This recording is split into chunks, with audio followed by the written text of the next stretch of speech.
Assalamualaikum warahmatullahi wabarakatuh. Nama saya Siti Rabia Adawiyah. Hari ini saya akan menjelaskan mengenai otonomi sekolah. Yang pertama yaitu pengertian otonomi sekolah. Otonomi secara etimologi berasal dari kata autos yang berarti sendiri atau nomos yang berarti aturan. Jadi, otonomi dapat diartikan mengatur sendiri. Otonomi juga bisa diartikan kebebasan atau kemerdekaan.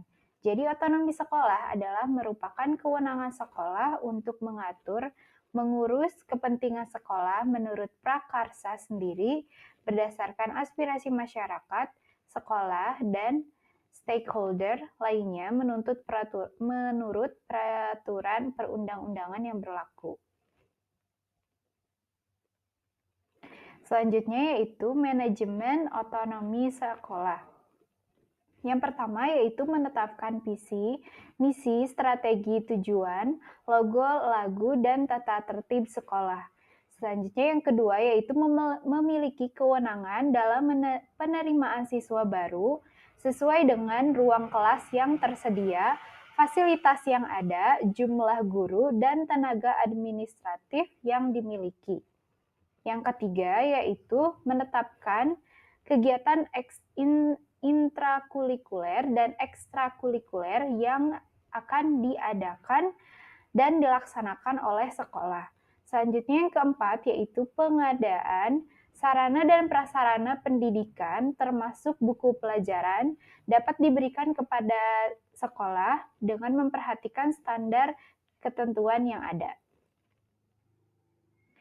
Yang kelima yaitu penghapusan barang dan jasa dapat dilaksanakan sendiri oleh sekolah dengan mengikuti pedoman yang ditetapkan oleh pemerintah, provinsi, dan kabupaten.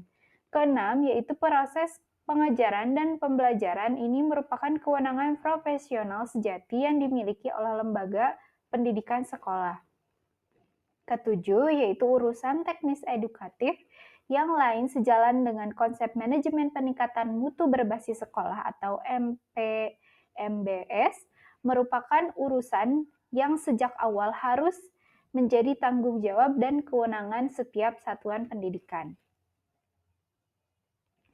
Selanjutnya yaitu dampak otonomi sekolah.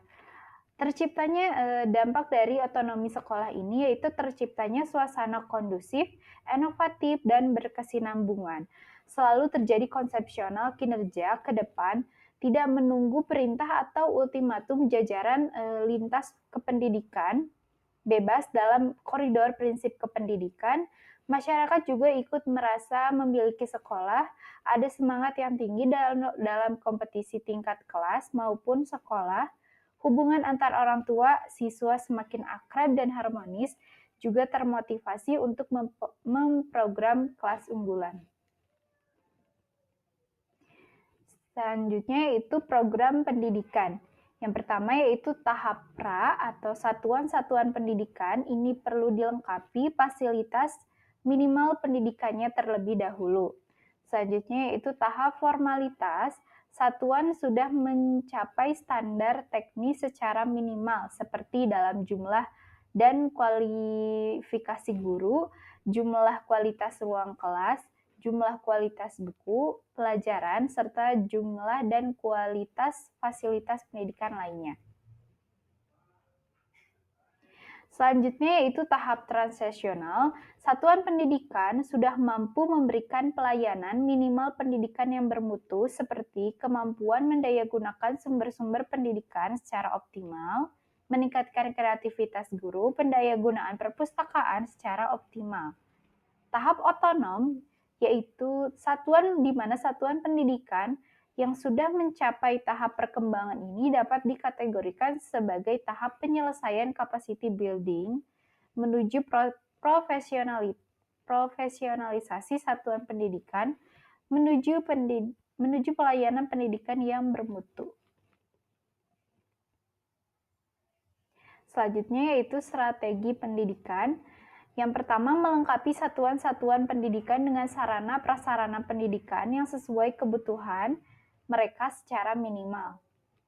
melalui pelatihan-pelatihan dan pengembangan kemampuan tenaga kependidikan. Yang ketiga yaitu perlu dikembangkan sistem manajemen berbasis sekolah yang didukung oleh partisipasi masyarakat dalam pendidikan serta mekanisme akuntabilitas pendidikan melalui fungsi Dewan Pendidikan dan Komite Sekolah.